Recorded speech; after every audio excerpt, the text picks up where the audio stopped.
11 വർഷങ്ങൾക്ക് മുൻപ് കുടുംബത്തിന്റെ അത്താണിയായിരുന്ന ഒരു പിതാവ് അപ്രതീക്ഷിതമായ ഒരു മരണത്തിന് കീഴടങ്ങി.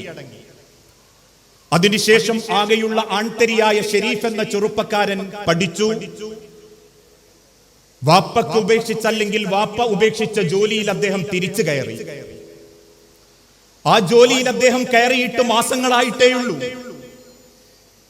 ഈ പുതിയ അധ്യയന വർഷത്തിന്റെ 2ാമത്തെ ദിവസം നരിക്കുനിക്കടുത്തുള്ള പാറന്നൂര് എന്ന നാട്ടിൽ നിന്നും അദ്ദേഹത്തിന്റെ വിദ്യാഭ്യാസ സ്ഥാപനമായ ബാലുശ്ശേരിയിലേക്ക് പുറപ്പെടുമ്പോൾ അദ്ദേഹത്തിന്റെ കയ്യിലുള്ള ബാഗിൽ ആ പുതുതായിട്ട് വന്ന കുട്ടികൾക്ക് കൊടുക്കാനുള്ള സമ്മാനങ്ങളുണ്ട്.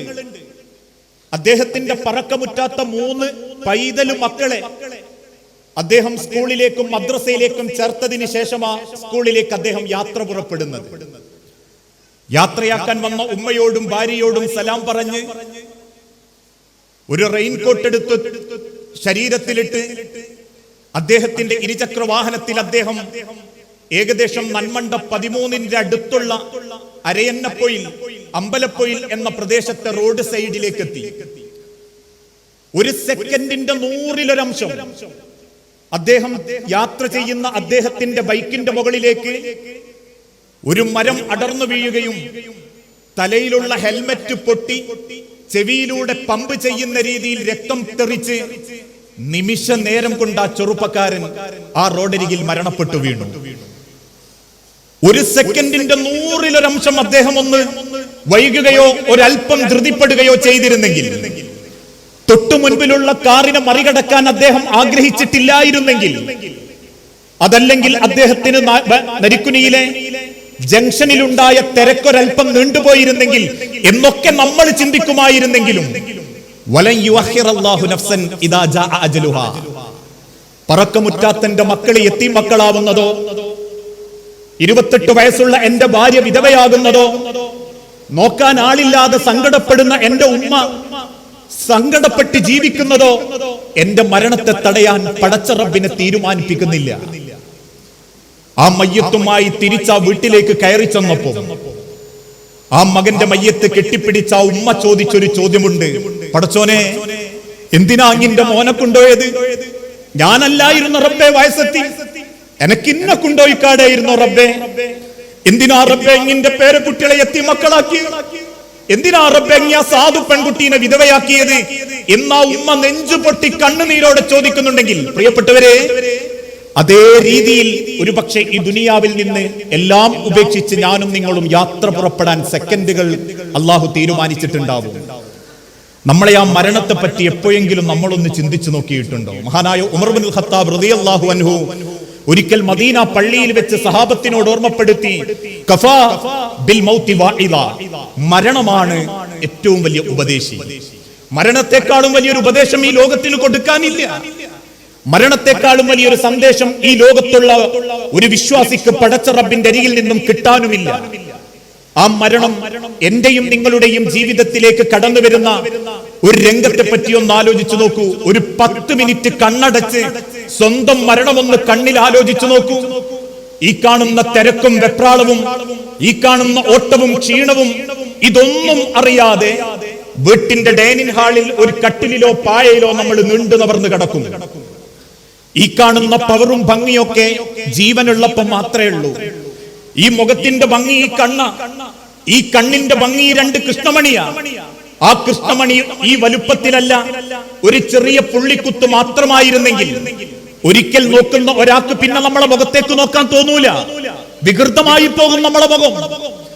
ഇനി അഥവാ കൃഷ്ണമണിക്ക് പകരം പടച്ചോൻ തന്നില്ല, വെറും കണ്ണിന്റെ ആ വെളുപ്പ് മാത്രമായിരുന്നെങ്കിലോ ഒരിക്കൽ നോക്കുന്ന ഒരാൾക്ക് പിന്നീട് ഒരിക്കൽ കൂടി നമ്മളെ മുഖത്തേക്ക് നോക്കാനുള്ള കെൽപ്പുണ്ടാവൂല. അതുകൊണ്ടാ നമ്മളെ മൗത്തും പിടിച്ച് ആത്മാവിനെയും പിടിച്ച് പടച്ച റബ്ബിന്റെ മലക്കുകൾ ആകാശത്തേക്ക് ഉയർന്നു പോകുമ്പോ ആ ആത്മാവിനെ പിന്തുടരുന്ന നമ്മളെ കണ്ണുകൾ പിന്നോട്ട് മറിയുമെന്നും ആ കണ്ണുകൾ കാണുന്നവർക്ക് ഭയമുണ്ടാക്കുമോ എന്നുള്ളത് കൊണ്ട് തൊട്ടടുത്തിരിക്കുന്ന ആരെങ്കിലും ആദ്യം കണ്ണങ്ങടച്ചു കളയണം എന്ന് ലോകത്തിന്റെ ഹബീബായ റസൂലുള്ളാഹി സല്ലല്ലാഹു അലൈഹി വസല്ലമ പറയാനുള്ള കാരണം, ആ കണ്ണ് കണ്ടാൽ പോലും നമ്മളെ കുടുംബക്കാര് നമ്മളെ ഭയപ്പെടും.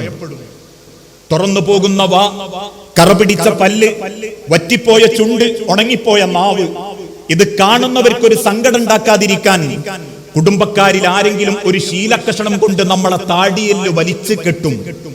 തണുത്തുറഞ്ഞു പോകുന്ന കാലിന്റെ തുടകൾ കഫം പടവക്കുള്ളിലേക്ക് പിടിച്ചാ കിട്ടാതായി പോകുമോ, മരവിച്ചു പോകുമോ എന്ന ഭയം കാരണം നമ്മളെ തള്ളവിരലുകൾ ആദ്യമേ പിടിച്ചു കെട്ടിയിടും. എന്നിട്ട് അതുവരെ നമ്മൾ ഉടുത്തിരിക്കുന്ന വസ്ത്രം നമ്മൾ പോലും അറിയാതെ നമ്മളെ കുടുംബക്കാരെ അയച്ചു മാറ്റും. ഈ അടുത്ത ദിവസം മെഡിക്കൽ കോളേജിൽ അപകടം പറ്റി മരിച്ചു കിടക്കുന്ന ഒരു ചെറുപ്പക്കാരനെ മയ്യത്ത് കുളിപ്പിക്കാൻ ആ ഹോസ്പിറ്റലിലുള്ള ആളുകൾക്ക് സങ്കടം തോന്നിയപ്പോ കത്രികയെടുത്ത് ഒട്ടിപ്പിടിച്ചിരിക്കുന്നവന്റെ പാന്റ് ജീൻസ് മുറിച്ചു മാറ്റി അവന്റെ മയ്യത്ത് കുളിപ്പിക്കാൻ കൊണ്ടുപോയിട്ടുണ്ടെങ്കിൽ ധരിച്ചിരിക്കുന്ന വസ്ത്രം പോലും ആരയിക്കുന്നെന്നറിയാതെ സർവ അവകാശങ്ങളും ഇല്ലാതെ നമ്മളങ്ങനെ നീണ്ടു നിവർന്നു കിടക്കും. വാർത്ത കാട്ടുതീ പോലെ അരീക്കോടും പത്തനാപുരത്തും എന്നുവേണ്ട നാടൊക്കെ അങ്ങനെ പരക്കും.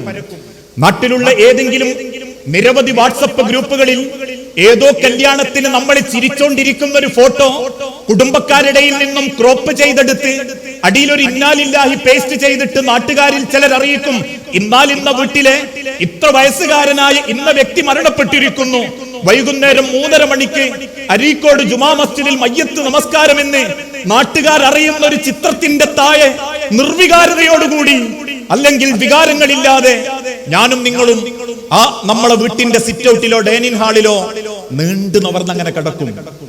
ഇനി ആ മരിച്ചതിന് ശേഷം നമ്മൾ നമ്മളെ വീട്ടിലേക്ക് വരുന്ന ഒന്ന് സങ്കല്പിച്ചു നോക്കുക. മരിച്ച് 10 മിനിറ്റ് കഴിഞ്ഞിട്ടാണ് നമ്മൾ നമ്മളെ വീട്ടിലേക്ക് പോകുന്നത്. ആ വീട്ടിക്ക് കയറി ചെല്ലുമ്പം നമ്മളെ ആരും കാണുന്നില്ലെങ്കിലും നമ്മൾ ആ വീട്ടിൽ കാണുക എന്താ? അകത്ത് കട്ടിലുമ്പലുണ്ടാകും, ഭാര്യ കമന്ന് കിടന്ന് കരയാൻ തുടങ്ങിയിട്ടുണ്ടാകും, നെഞ്ചു പൊട്ടിയിട്ട് അവൾ ഉറക്ക കരഞ്ഞിട്ട് ചോദിക്കുന്നുണ്ടാകും, നിങ്ങൾ ഇന്നെയും കൂടി കൊണ്ടുപോയി കൂടായിരുന്നു, നിങ്ങളില്ലാതെ ഞാൻ എങ്ങനെയാ ജീവിക്കുക, ഇന്നൊറ്റക്കാക്കി പോയില്ലേ എന്ന് അവൾ നെഞ്ചു പൊട്ടി കരയുന്നുണ്ടാവും. വാർത്ത കേട്ട് കുടുംബക്കാരെ വീട്ടിൽ കെട്ടിച്ചുവിട്ട മൂത്ത മകളും ഇളയ മകളും വാർത്ത കേട്ട അതേ വസ്ത്രത്തിൽ ഒരു മാക്സിയുടെ കൂടെ ഒരു തട്ടവും എടുത്തിട്ട് മേലെ ഒരു പർദ്ദയും ധരിച്ചു കുടുക്കു പോലും ഇടാൻ പറ്റാതെ നമ്മളെ വീട്ടിലേക്ക് ഇങ്ങനെ വെപ്രാളപ്പെട്ടു വന്ന് വാഹനം വീട്ടിന്റെ മുറ്റത്തോ സിറ്റ് ഔട്ടിലോ നിർത്തുമ്പം അമ്മമാരും മൂത്താപ്പാരൊക്കെ ഒന്ന് അടുത്തേക്ക് ചെല്ലും. ഉറക്ക കരയുന്ന പെൺകുട്ടികളൊക്കെ കൈമ താങ്ങിക്കൊണ്ടുവരും. മൂത്താപ്പാരൊക്കെ ചീത്ത പറയും, അങ്ങനെ നിലനിൽക്കില്ലടി, വാപ്പന്റെ മരിച്ച മയ്യത്തൻക്കൊന്ന് കാണണ്ടേ. മരിച്ച വാപ്പാന്റെ നമ്മളെ മുഖം കണ്ട് മക്കളൊക്കെ ഉമ്മാന്റെ അടുത്തേക്ക് ചെന്ന് കിടക്കും. പിന്നെ ആ വീട്ടിൽ നമ്മൾ ആകെ കേൾക്കുന്ന ശബ്ദം എന്തായിരിക്കും എന്നറിയോ? പള്ളിയിലുള്ള 10-15 കമ്മിറ്റിക്കാർ ആ വീട്ടിലെത്തിയിട്ടുണ്ടാകും. അയൽവാസികളും കുടുംബക്കാരുമായിട്ടുള്ള കുറച്ച് ചെറുപ്പക്കാരും ഉണ്ടാകും. അവരൊരു ഓട്ടോറിക്ഷ വിളിച്ച് 19 കസേരയും വാടകക്കെടുക്കും, 5-8 താറപ്പായി എടുക്കും. എന്നിട്ട് ആ മരിച്ച വീട്ടിൽ മയ്യത്ത് ഡൈനിങ് ഹാളിൽ കിടത്തി അകത്തുനിന്ന് ഭാര്യന്റെ ഏങ്ങലുകൾ കേൾക്കുമ്പോ ഓരോരുത്തരും വിവരമറിഞ്ഞ് മയ്യത്തുസ്കാരം എപ്പോഴാന്ന് കണ്ണുകൊണ്ട് ആംഗ്യം ചോദിക്കുമ്പോ അകത്തേക്ക് കയറി ചെന്ന് മയ്യത്തിന്റെ മുഖം കണ്ട് പുറത്തേക്കിരിക്കുന്ന നമ്മൾ കേൾക്കുന്ന ശബ്ദം എന്താണെന്നറിയോ? ഒരുത്തം പറയുന്നുണ്ടാകും, അക്കയറ് തെങ്ങുമക്ക് കെട്ടിക്കോ, ഈ ഭാഗത്തെ കയറ് പ്ലാവുമക്ക് കെട്ടിക്കോ. വിരിക്കപ്പെട്ട 19 കസേരകളിൽ നാട്ടിലുള്ള സർവ്വ കുടുംബത്തിലെയും ആളുകൾ വന്നിരിക്കുമ്പോ ഒരവകാശവുമില്ലാതെ നമ്മൾ ആ വീട്ടിന്റെ ഡൈനിങ് ഹാളിൽ നീണ്ടു നിവർന്ന് കിടക്കും. ഏത് കട്ടിലിൽ? മോഹിച്ചു വാങ്ങിയ 5 അടി തേക്കിന്റെ കട്ടില് ബെഡ്റൂമിലുണ്ട്. മനുഷ്യരെ, നിങ്ങൾ ഇന്നലെ കിടന്നുറങ്ങിയതും ഒരു 5 അടി തേക്കിന്റെയോ പ്ലാവിന്റെയോ കട്ടിലിലാണ്.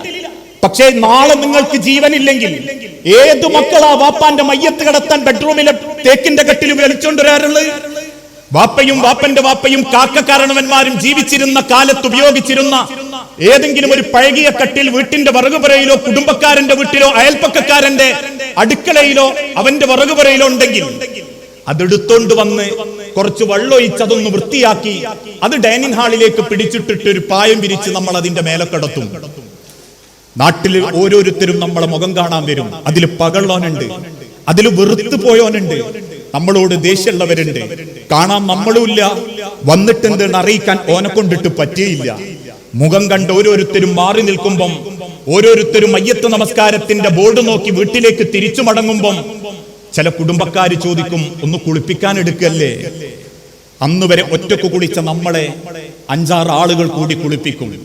അന്ന് വരെ ആരും കാണാത്ത നമ്മളുടെ ഔറത്തിന്റെ പല ഭാഗങ്ങളും നമ്മൾ ആമക്കള് കാണും, നമ്മളെ ജ്യേഷ്ഠൻ കാണും.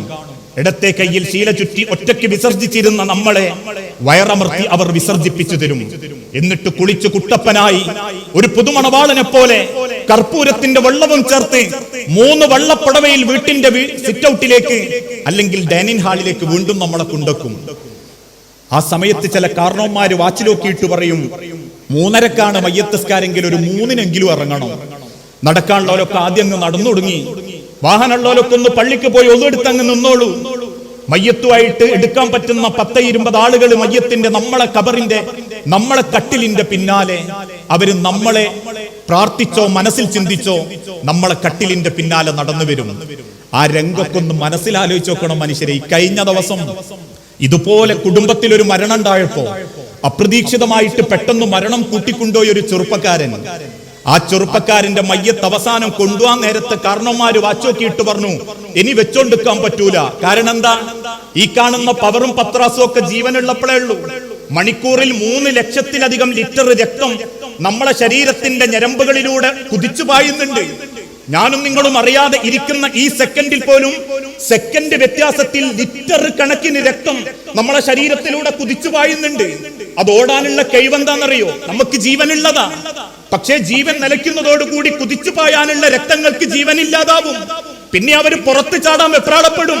എവിടെയുണ്ട് ദ്വാരങ്ങൾ എന്ന് രക്തം ചിന്തിക്കും, അല്ലെങ്കിൽ രക്തം നോക്കും. അതുകൊണ്ട് ആ മരിച്ച മണിക്കൂറുകൾക്കുള്ളിൽ തന്നെ മൂക്കിലൂടെയും ചെവിയിലൂടെയും ഒക്കെ രക്തം പുറത്തു വരുന്നത്.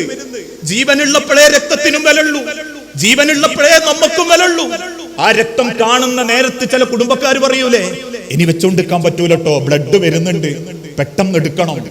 മയ്യത്തെടുക്കാൻ നേരത്ത് ചില അമ്മമാര് പറയും, പെണ്ണുങ്ങൾക്കൊന്നും കൂടി കാണണമെന്നുണ്ടെങ്കിലോ, പെൺകുട്ടിക്കൊന്നുകൂടി കാണണമെന്നുണ്ടെങ്കിലോ അകത്തുനിന്നിട്ട് മൂത്താപ്പാരോ മാമന്മാരോ ചോദിക്കും, സുലൈഖ കൊണ്ടുപോകുക, എനക്കൊന്ന് കാണണം, എനിക്കൊന്നുകൂടി കാണണം. വെപ്രാളപ്പെട്ട് കരഞ്ഞ് എഴുന്നേറ്റോടാൻ നിൽക്കുന്ന പെണ്ണിനെ, പെങ്ങളെ ചേർത്ത് പിടിച്ച് ആ നമ്മളെ നെറ്റിത്തടത്തിന്റെ അരികിലേക്ക് കൊണ്ടുവരും. തുറന്നു വെച്ച ആ വെള്ള തുണിന്റെ ഉള്ളിലൂടെ കറുത്ത് കരുവാളിച്ചു തുടങ്ങിയ നമ്മളെ നെറ്റിയിൽ നമ്മളെ പെണ്ണൊരുമ്മരും. ഇനി ഉമ്മാര് ഇങ്ങളാണെങ്കിൽ ഒരുപക്ഷെ ഉമ്മ തരാൻ ഓന് കുറവാണെങ്കിലും ഓന്റെ കൈയെങ്കിലും നിങ്ങളെ നെറ്റിയിലൊന്നോം വെക്കും. അല്ലെങ്കിൽ ഒരു ഉമ്മങ്ങളെ നെറ്റിത്തടത്തിൽ ആ പിയാപ്പിള തരും. പെൺമക്കൾ ഓരോരുത്തരും വരും, കൊണ്ടുവല്ലേന്ന് പറഞ്ഞ് കെട്ടിപ്പിടിച്ച് കരയും. അതൊന്നും പരിഗണിക്കാതെ വീണ്ടും തലഭാഗം കെട്ടിപ്പിടിച്ച് നമ്മളെ 6 അടി കട്ടിലെടുത്ത് വെച്ച് 6 അടി മണ്ണിലേക്ക് യാത്രയാക്കും. പള്ളിയിലെത്തും, 1ാമത്തെ സഫിൽ വെക്കും. മയ്യത്ത് നമസ്കാരം എന്ന ലോകം കണ്ട ഏറ്റവും നല്ലൊരു യാത്ര നമ്മളെ നാട്ടുകാര് നമുക്ക് തരും. നെഞ്ചു തൊട്ട് പ്രാർത്ഥനയോടെ ഹൃദയത്തിന്റെ മേലെ കൈവച്ചുകൊണ്ട് അവര് പറയും, അല്ലാഹുമ്മ ഇഗ്ഫിർ ലഹു വർഹംഹു വഫീഹി വഅഫു അൻഹു വഅക്രിം നുസ്ലഹു വവസ്സി മദ്ഖലഹു. പടച്ചോനെ, എന്റെ കൂട്ടുകാരനാ, എന്റെ നാട്ടുകാരനാ, ഇന്നലെ വെച്ച് തോളപ്പിച്ച് മടമ്പപ്പിച്ച് നമസ്കരിച്ചവനാ, നിന്നിലേക്ക് ഞാൻ ഏൽപ്പിച്ചു തന്നു നാഥാ, എന്റെ പെണ്ണിന്, എന്റെ വാപ്പാക്ക്, എന്റെ ഉമ്മാക്ക് ഈ ദുനിയാവിനേക്കാളും നല്ലത് കൊടുക്കണേ റബ്ബേ എന്ന് പ്രാർത്ഥിച്ച് നമസ്കരിച്ച് പകുതി പേരെങ്കിലും പള്ളിയിൽ നിന്ന് യാത്രയായിട്ടുണ്ടാകും. ബാക്കി പകുതി പേര് നമ്മളെ കബറും പുറത്തേക്ക് വരും. തിരക്കില്ലാത്തോലുണ്ടെങ്കിൽ 6 അടി മണ്ണിലേക്ക് നമ്മളെ ചേർത്ത് കടത്തും. 3 ബെൽറ്റിൽ എടുക്കാൻ മാത്രം ഭാരം വഹിക്കുന്ന ഒരു മയ്യത്തായി ജീവന്, അതല്ലെങ്കിൽ ജീവിതത്തിന് യാതൊരുവിധ അർത്ഥങ്ങളുമില്ലാതെ ആ 6 അടി മണ്ണിലേക്ക് നമ്മളെ ചേർത്ത് കടത്തും. അതിന്റെ മേലെ സ്ലേവിടും. ഒരു തരി മണ്ണ് പോലും നമ്മളെ ശരീരത്തിൽ വീഴാതിരിക്കാൻ സർവ്വദ്വാരങ്ങളും മാളങ്ങളും വിടവുകളും ഇലകളെ കൊണ്ടും പേപ്പറുകളെ കൊണ്ടും അടച്ചു കളഞ്ഞ് കബറ് കളച്ചോൻ മണ്ണ് പുരണ്ട ശരീരവുമായി കബറിന്റെ മുകളിലേക്ക് കയറുമ്പം കണ്ണുകൊണ്ട് ആംഗ്യം കാണിക്കും, മണ്ണിട്ടു തുടങ്ങിക്കോളൂ. ഓരോരുത്തരും കുനിഞ്ഞിരുന്നു 3 പിടി മണ്ണ് നമ്മളെ മയ്യത്തിന്റെ, നമ്മളെ കബറിന്റെ മുകളിലേക്ക് ഇട്ടു തുടങ്ങുമ്പോൾ ആ കബറിന്റെ മേലേക്ക് വീണ മണ്ണിന്റെ ശബ്ദത്തോടൊപ്പം ഒരു ഭാഗത്തുനിന്ന് തുടങ്ങിയിട്ടുണ്ടാകും, അല്ലാഹുമ്മ സബ്ബിതുഹു ഇൻദ സുആൽ, അല്ലാഹുമ്മ അൽഹിംഹുൽ ജവാബ്, അല്ലാഹുമ്മ ജാഫിൽ ഖബ്റ അൻ ജംബി, അല്ലാഹുമ്മ ഇഗ്ഫിർ ലഹു വർഹംഹു, അല്ലാഹുമ്മ ആമിൻഹു മിൻ കുല്ലിൽ ഫസൽ. ആ സമയത്ത് നമ്മളെ കബറിലേക്ക് ചേർത്ത് നിർത്തി നമ്മൾക്ക് നാട്ടുകാർ നടത്തുന്ന ഏറ്റവും ഭംഗിയുള്ള ഒരു യാത്രയപ്പാണ് നമ്മളെ തസ്ബീത്ത്. ആ തസ്ബീത്ത് നമ്മളെ കബറിന്റെ അരികിൽ നിന്നും 10-15 മിനിറ്റ് നേരം എല്ലാവരും നമുക്ക് വേണ്ടി ചൊല്ലിത്തരും. ഒരുപക്ഷെ നമ്മളോട് വെറുപ്പുള്ളവരുണ്ടായാലും, ഒരുപക്ഷെ നമ്മൾ വെറുത്തവരാണെങ്കിലും മരിച്ചു കഴിഞ്ഞാൽ നമ്മൾക്ക് ചെയ്തു തരേണ്ട ഏറ്റവും നല്ല യാത്രയപ്പ് നമ്മളെ നാട് നമ്മൾക്ക് തരും. അതിൽ യാതൊരു കുറവും ഒരു നാടും ഒരു മയ്യത്തിനോട് കാണിക്കാറില്ല. ആ ഖബറിലേക്ക് ചേർത്ത് കിടത്തി തസ്ബീത്തും ചൊല്ലി നമ്മളെ കുടുംബക്കാര് നമ്മളുടെ ഖബറിന്റെ അരികിൽ നിന്നും യാത്ര പോകുമ്പോൾ ചിന്തിച്ചു നോക്കിയിട്ടുണ്ടോ, പിന്നെ ആരാണ് നമ്മളെ ഖബറിൽ നമ്മൾക്ക് കൂട്ടിന്? ഇനി ആ മരണപ്പെട്ടതിന് ശേഷം നമ്മൾ ആ വീട്ടിലേക്ക് തിരിച്ചു വരുന്നോ എന്ന് ചിന്തിച്ചു നോക്കി. ഒരു 10 ദിവസം കഴിഞ്ഞ് നമ്മളെ വീട്ടിലേക്ക് വരിക വേണ്ട, മരണപ്പെട്ടതിന്റെ പിറ്റേ ദിവസം തന്നെ നമ്മളെ വീട്ടിലേക്ക് നമ്മളൊരു ആത്മാവായിട്ട് വരുമ്പോ നമ്മൾ കാണുന്നത് എന്തായിരിക്കും? ഭാര്യ കരഞ്ഞ് കരഞ്ഞ് കണ്ണൊക്കെ ചുവന്ന് കണ്ണ് കരുത്ത് ആ കട്ടിൽമ തന്നെ ഓളിങ്ങനെ കമന്ന് കിടക്കുന്നുണ്ടാകും. കുടുംബക്കാരികളും ഏട്ടത്തിമാരും അല്ലെങ്കിൽ മൂത്തമ്മമാരും ഒക്കെ കഞ്ഞിയോ എന്തെങ്കിലും ഭക്ഷണോ നമ്മളെ പെണ്ണിന്റെ അടുത്തുകൊണ്ടുപോയി കൊടുക്കുന്നുണ്ടാകും. ഇനി മരിച്ചത് ഭാര്യയാണെങ്കിൽ ഭർത്താക്കന്മാര് വീട്ടിന്റെ കൊലായിൽ ഒരു കസേരയിൽ ഒരു തോർത്തുമുണ്ട് തോളത്തിട്ട് ഇടക്കിടക്ക് കണ്ണീരും തുടച്ച് അയാൾ അങ്ങനെ ഇരിക്കുന്നുണ്ടാകും. മക്കളാണെങ്കിൽ വീട്ടിലേക്ക് കയറി വരുന്ന ആൾക്കാർക്ക് വെള്ളം കൊടുക്കാനും സ്വീകരിക്കാനും വേണ്ടി വീട്ടിന്റെ കൊലായിലോ മുറ്റത്തോ അങ്ങനെ നിൽക്കുന്നുണ്ടാവും. കയറി വന്നവർ കിട്ടാവുന്നൊരു വെള്ളം കുടിച്ച് ചായ കുടിച്ച് ഓരോ ഭാഗത്തേക്ക് മാറിയിരുന്ന് സംസാരം തുടങ്ങും. മരിച്ചതിന്റെ പിറ്റേന്ന് ആ മരിച്ച വീട്ടിൽ പിന്നെ സംസാരിക്കുന്നത് മരിച്ച നമ്മളെ പറ്റിയല്ല. ഒരു ഭാഗത്തുനിന്ന് ഒരു കൂട്ടര് രാഷ്ട്രീയം പറയുന്നുണ്ടാകും. ഇന്നലെ ആ രാഷ്ട്രീയക്കാരന്റെ കഥ. ചിലര് ചിരിക്കും, ചിലര് കഥ പറയും, ചിലര് കുടുംബക്കഥ പറയും, ചിലര് രാഷ്ട്രീയവും മതവും സംഘടനയും ഒക്കെ അങ്ങനെ പറയും. അവസാനം അതിനൊക്കെ ശേഷം പിന്നീട് ഓരോരുത്തരായി ആ വീട്ടിൽ നിന്ന് യാത്ര ചോദിക്കും. മരിച്ചതിന്റെ 3-ന്റെ അന്ന് വൈകുന്നേരം കുടുംബക്കാരികള് നമ്മളെ ഭാര്യന്റെ അടുത്തോയിട്ട് പറയും, സുലൈഖ ഞങ്ങള് പോവുകയാണ്, 3 ദിവസമായി വീടൊക്കെ അടച്ചിട്ട് പോന്നതാ, മക്കളെ മദ്രസയും സ്കൂളും ഒക്കെ ഇപ്പൊ ഇല്ലാണ്ടായതാ, എത്ര ദിവസം എന്ന് കരുതിയാ ഞങ്ങൾ ഇവിടെ ഇങ്ങനെ വെറുതെ നിൽക്കുക, അഥവാ വെറുതെ നിൽക്കുക, അതുകൊണ്ട് ഇനി ഞങ്ങൾ പോവാണ്, ഇടയ്ക്ക് സമയം കിട്ടുമ്പോഴൊക്കെ വരാം, ഈ ഇങ്ങനെ നിലവിളിച്ച് കിടന്നൊക്കാതെ ഒന്ന് എഴുന്നേറ്റ് മക്കൾക്ക് എന്തെങ്കിലും വെള്ളം കൊടുക്ക്, പോയണ്ടോല് പോയി, അവരോർത്ത് നമ്മൾ ഇനി ബേജാറായിട്ട് കാര്യമല്ല, ഇനി എന്റെ മക്കൾക്ക് വേണ്ടി ഇങ്ങി ജീവിക്കണം, ഇനി എന്റെ കുടുംബത്തിന് വേണ്ടി ഇങ്ങി ജീവിക്കണം എന്നൊക്കെ പറഞ്ഞ് ആശ്വസിപ്പിച്ച് കുടുംബക്കാർ ഓരോരുത്തരും സലാം പറഞ്ഞു പോകും. അന്ന് രാത്രിയോ പിറ്റേന്ന് രാവിലെയോ വാടകക്കെടുത്ത താറപ്പായ അത് അയച്ചു മാറ്റാൻ വേണ്ടി അയൽവാസികളോ കുടുംബക്കാരനോ വരും. വാടകക്കെടുത്തതൊക്കെ വാടകക്കാരൻ അവന്റെ കാശും വാങ്ങി ഓനും ആ വീട്ടിൽ നിന്ന് പിരിയും. പിന്നീട് ആ വീട് മാത്രം അവിടെ ഉണ്ടാകും. ഒരൊറ്റ വ്യത്യാസം ഉണ്ടാവും, നമ്മൾ ആ വീട്ടിലുണ്ടാവൂല, നമ്മൾ ആ വീട്ടിലുണ്ടാവൂല. ഒരു 10ഓ 20ഓ അല്ലെങ്കിൽ 1-2 മാസം മക്കള് ഫോൺ ഓഫ് ആക്കും, TV കാണലൊക്കെ ഒന്ന് നിർത്തും. അത് കഴിഞ്ഞാ പിന്നെ ഓനും പൊരുത്തപ്പെടും, പോകണ്ടോല് പോയി, അതുകൊണ്ട് ഫോൺ ഓന്റെ കൈമല് വരും, അല്ലെങ്കിൽ ഓഫാക്കിയ പല സ്വിച്ച് ഓൻ ഓണാക്കും. നമ്മളൊക്കെ പറയാറില്ലേ, ജീവിതത്തിൽ പിന്നെ ചിന്തിക്കാൻ പറ്റാത്തത് ആ വീട്ടിൽ നടക്കും. എന്തൊക്കെ ഈ ജീവിച്ചിരിക്കുന്ന കാലത്ത് ഇന്നും ചില ഭാര്യമാര് പ്രാർത്ഥിക്കാറുണ്ട് റബ്ബിനോട്, പടച്ചോനെ ഞാൻ മരിച്ചിട്ടെങ്കിൽ മൂപ്പരെ മരിപ്പിക്കാവൂട്ടോ, മൂപ്പരില്ലാണ്ട് ഇന്നെ കൊണ്ടാവൂലാന്ന്. ഇത് ചിലപ്പം ഭർത്താക്കന്മാരും പ്രാർത്ഥിക്കുന്നുണ്ടാകും, ഞാൻ മരിച്ചിട്ടിങ്ങി മരിച്ചാ മതിട്ടോ, ഈ ഇല്ലാണ്ട് ഇന്നെ കൊണ്ടാവൂലാന്ന്. അങ്ങനെ പ്രാർത്ഥിച്ച മനുഷ്യരെ പോലും അമ്പരപ്പിച്ചുകൊണ്ട് മരിച്ച ഭാര്യ കബറിൽ കിടക്കുന്നതിന്റെ 1 കൊല്ലോ 2 കൊല്ലോ തികയുമ്പോഴേക്കും മരെ നിങ്ങൾ കിടന്ന കട്ടിലിൽ വേറൊരു പെണ്ണു വരും, ഓനെ കൊണ്ട് കുടുംബക്കാര് കെട്ടിക്കും, നിങ്ങൾക്ക് വേറെ പുതിയാപ്ലനെ കണ്ടെത്തി തരും. അതുകൊണ്ടാ പടച്ച റബ്ബ് വിശുദ്ധ ഖുർആനിലൂടെ പഠിപ്പിച്ചതും മിൻഹാ ഖലഖനാകും വഫീഹാ നുഈദുകും വമിൻഹാ നുഖ്രിജുകും താറതൻ നുഖ്റാ. മിൻഹാ ഖലഖനാകും, ആ മണ്ണിൽ നിന്നാണ് നിങ്ങളെ ഞാൻ കൊണ്ടുവന്നതെങ്കിൽ, വഫീഹാ നുഈദുകും, ആ മണ്ണിലേക്ക് തന്നെ നിങ്ങളെ ഞാൻ കൊണ്ടുപോകും, വമിൻഹാ നുഖ്രിജുകും താറതൻ നുഖ്റാ. അതോടുകൂടി ഒന്നും അവസാനിക്കാതെ ഒരിക്കൽ കൂടി നിങ്ങൾ റബ്ബിന്റെ കോടതിയിൽ പുനർജീവിപ്പിക്കപ്പെടും. ആ പുനർജീവിപ്പിക്കപ്പെടുന്ന ലോകത്തെ നിങ്ങൾക്കാർക്ക് റബ്ബിന്റെ ചോദ്യത്തിന് രക്ഷപ്പെടാൻ സാധിക്കുന്നു. ഫഖദ് ഫാസ ഫൗസൻ അലീമാ. കുല്ലു നഫ്സിൻ ദാഇഖത്തുൽ മൗത്ത്. പണമുള്ളവനോ പണമില്ലാത്തവനോ, ദരിദ്രനോ കോടീശ്വരനോ, തറവാടുള്ളവനോ തറവാടില്ലാത്തവനോ, കറുത്തവനോ വെളുത്തവനോ, മൂക്ക് നീണ്ടവനോ മൂക്ക് കുറിയവനോ, പ്രാരാബ്ദങ്ങളിൽ ജീവിക്കുന്നവനോ സമ്പത്തിന്റെ സോപാനത്തിൽ ജീവിച്ചവനോ, കുല്ലു നഫ്സിൻ ദാഇഖത്തുൽ മൗത്ത്. മരണം വെളിപ്പാടകലയുണ്ട്, ചെരുപ്പിന്റെ വാറിനോട് ചേർന്ന് നിൽക്കുന്നുണ്ട്. ഉള്ളിലേക്ക് വലിക്കുന്ന ഒരു ഓക്സിജനും പുറത്തേക്ക് തള്ളുന്ന കാർബൺ ഡൈ ഓക്സൈഡും, ആ രണ്ട് ശ്വാസം കൊണ്ട് മിടിക്കുന്ന ഒരു ഹൃദയവും, ആ ഹൃദയത്തിൽ നിന്നും പറപറക്കുന്ന രക്തവും, അതാണ് മനുഷ്യരെ നിങ്ങളുടെ ജീവനെങ്കിൽ ആ ജീവൻ പടച്ച റബ്ബ് തിരിച്ചെടുക്കുന്ന നിമിഷം അതോടുകൂടി നിങ്ങൾ മരണത്തെ സ്വീകരിച്ചു കഴിഞ്ഞാൽ അതോടെ നിങ്ങളുടെ ജീവിതം അവസാനിക്കുകയല്ല, നിങ്ങൾ അല്ലാഹുവിന്റെ അരികിലേക്ക് മടങ്ങുകയാ. പിന്നീട് ഒരിക്കലും അവസാനിക്കാത്ത പ്രപഞ്ചത്തിന്റെ നാഥനായ സൃഷ്ടാവ് തീരുമാനിക്കുന്ന കോടാനുകോടി വർഷങ്ങൾ ജീവിക്കേണ്ടത് കബറില. ആ കബറിന് ശേഷമുള്ള ലോകം ഒരിക്കലും അവസാനിക്കാത്ത റബ്ബിന്റെ മഹിഷറയാ. ആ മഹിഷറ ലോകത്ത് റബ്ബിന്റെ സ്വർഗപ്രവേശനത്തിന് നിങ്ങളുടെ കയ്യിൽ അമലുകളുണ്ടോ? നിങ്ങൾക്ക് പുഞ്ചിരിയോടെ മരിക്കാം.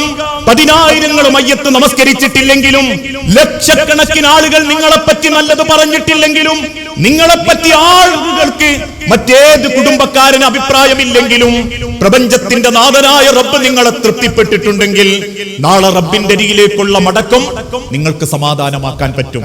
ആ മടക്കം ഏത് നിമിഷവും നിങ്ങളെ കൊണ്ടുപോകും. ഈ സംസാരിക്കുന്ന ഞാൻ എന്റെ നാടായ നന്മണ്ട് എത്തുന്ന എനിക്കൊരു ഉറപ്പില്ല. നേരം വെളുക്കുമ്പം 7 മണിക്ക് സലാം പറഞ്ഞ് ഞാൻ വീട്ടിന്നിറങ്ങിയതാ. അതിന്റെ ഇടയ്ക്കിന്റെ 2 മക്കളെ മദ്രസയിലും 1 മോളെ സ്കൂളിലും ഇറക്കി കൊടുത്തിട്ടുണ്ട്. സലാം പറഞ്ഞിറങ്ങുന്ന പെണ്ണിനെ ഇനി ആയുസ്സോടെ എനിക്ക് കാണാൻ പറ്റുമോ എനിക്കറിയൂല. മനുഷ്യരെ, എന്റെ വീട്ടിന്റെ മുറ്റത്തേക്ക് ഒരു ആംബുലൻസ് ആരോ ചീറിപ്പാഞ്ഞു വരിക. ഈ കിടന്നുറങ്ങുന്ന നമ്മളിൽ ആരൊക്കെ നാളെ റബ്ബിന്റെ അരികിലേക്ക് പോകാൻ നിശ്ചയിക്കപ്പെട്ടവരുണ്ട് എന്ന് റബ്ബിന് മാത്രമേ അറിയൂ.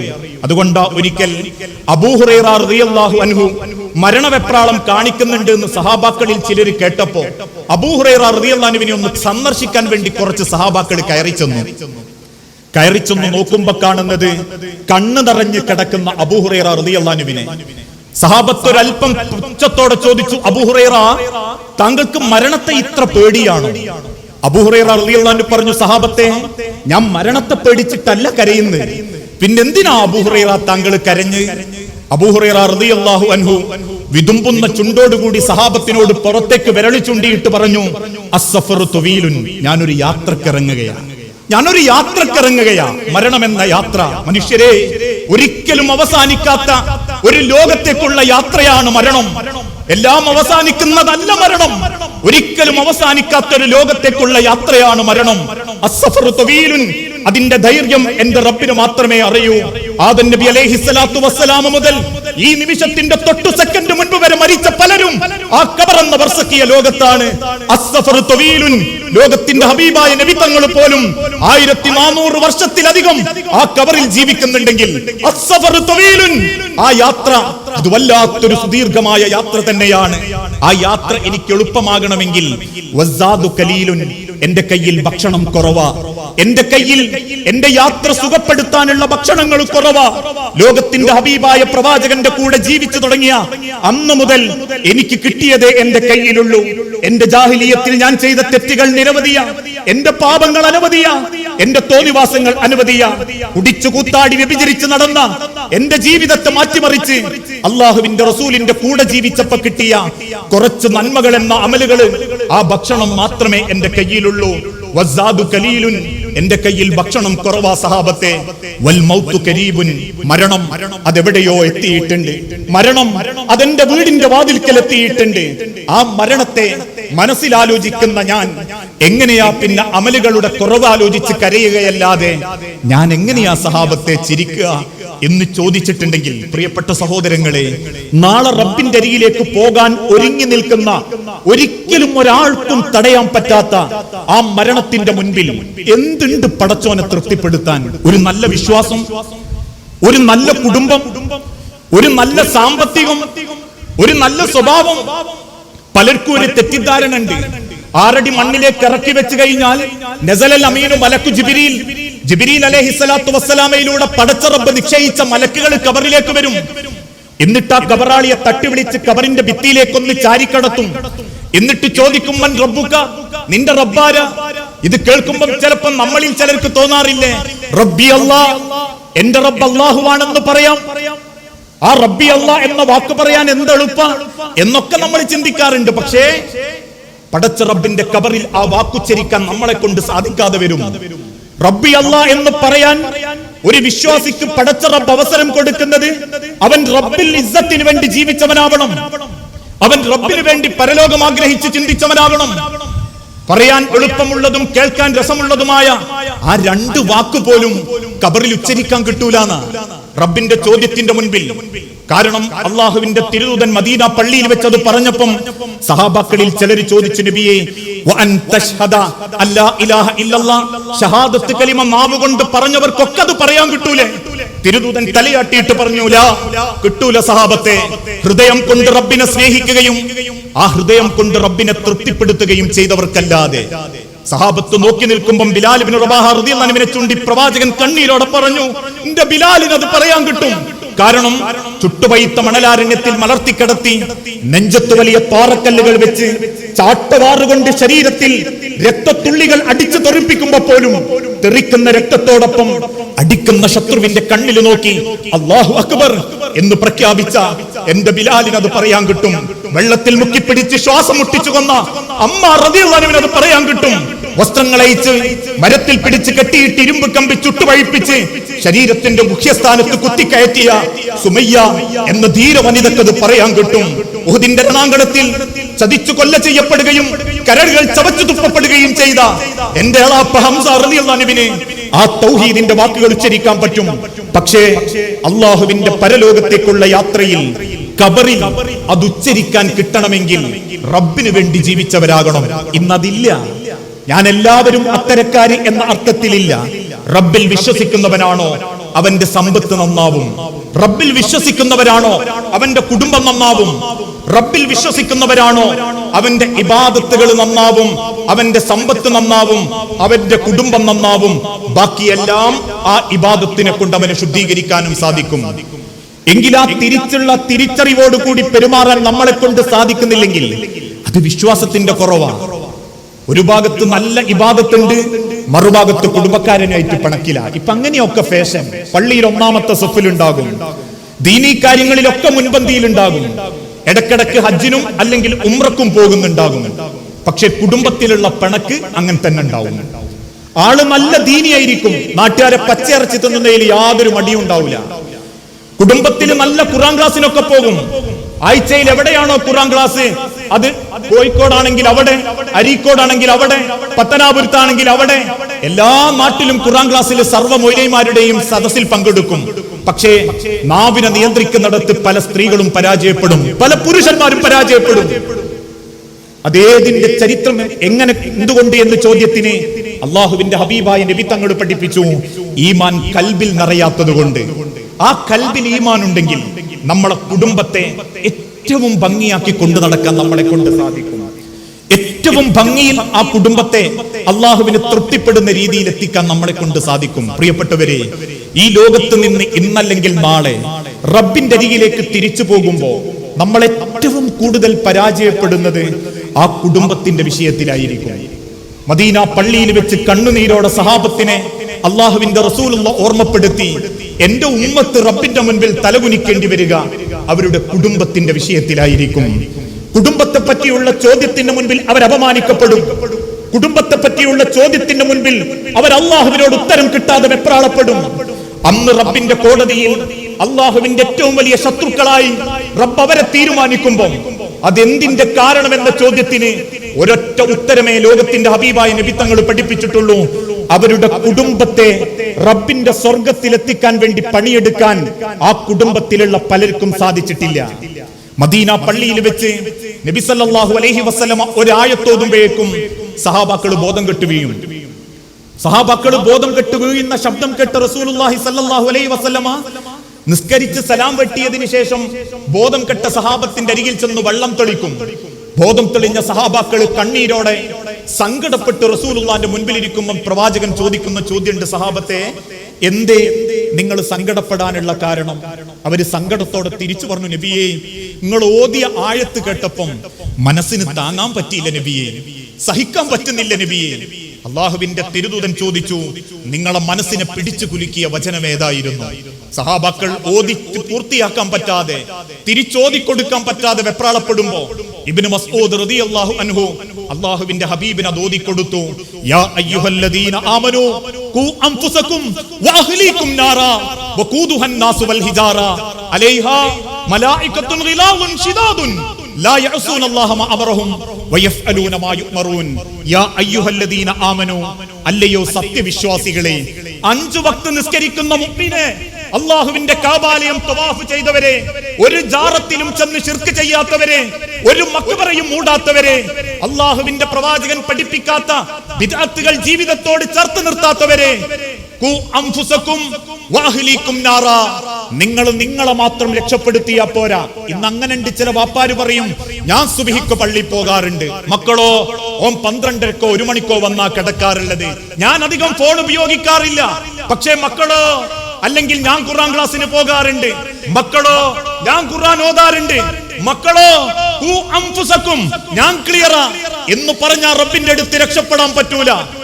അൻഫുസകും വഅഹ്ലീകും നാറാ, മറ്റു പലർക്കും റബ്ബ് കൊടുക്കാത്ത കുടുംബം എന്ന മഹാസൗഭാഗ്യം, മക്കളെന്ന അനുഗ്രഹം, വീടെന്ന അനുഗ്രഹം, ഈ ലോകത്ത് റബ്ബ് നൽകുന്ന ആ മഹാനുഗ്രഹം കിട്ടിയിട്ടും ആ കുടുംബത്തെ നിനക്ക് കാത്തു സൂക്ഷിക്കാൻ പറ്റിയിട്ടില്ലെങ്കിൽ, മനുഷ്യരെയും കല്ലുകളെയും ഇന്ധനമായി കത്തിക്കുന്ന ആ അഗ്നിയിൽ നീ നിന്റെ സ്ഥാനം ഉറപ്പിച്ചോ. അലൈഹാ മലായികത്തുൻ ഗിലാദുൻ ശിദാദുൻ ലാ യഅസൂന അല്ലാഹ മാ അമറഹും വയഫ്അലൂന മാ യുഅ്മറൂൻ.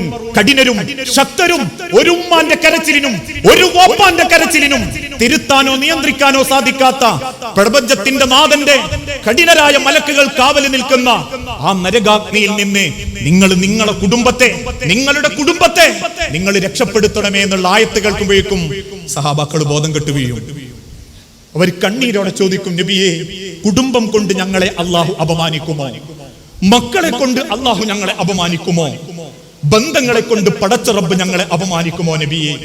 അള്ളാഹുവിന്റെ തിരുദൂതൻ തിരിച്ചു പറഞ്ഞു, സഹാബത്തെ, കുടുംബം നന്നാക്കുന്നവർക്ക് റബ്ബിന്റെ സ്വർഗത്തിൽ പ്രത്യേക സ്ഥാനങ്ങളുണ്ട്. ആ കുടുംബത്തിന്റെ ഭംഗിക്ക് വേണ്ടി പണിയെടുക്കുന്നവർക്ക് അള്ളാഹു പ്രത്യേക പദവി കൊടുക്കുന്നുണ്ട്. ഒരു കുടുംബം അറ്റുപോയപ്പം അത് വിളക്കിച്ചേർക്കാൻ വേണ്ടി പരിശ്രമിക്കുന്നവർക്ക് അള്ളാഹുവിന്റെ സിംഹാസനത്തിന്റെ അരികിൽ അള്ളാഹു പ്രത്യേക സ്ഥാനം അള്ളാഹു തആല ആദരിച്ച് നൽകുന്നുണ്ട്. അതിനെന്തു വേണം? കുടുംബത്തെ റബ്ബിന്റെ ദീനിൽ കൊണ്ടു നടക്കാൻ പറ്റണം.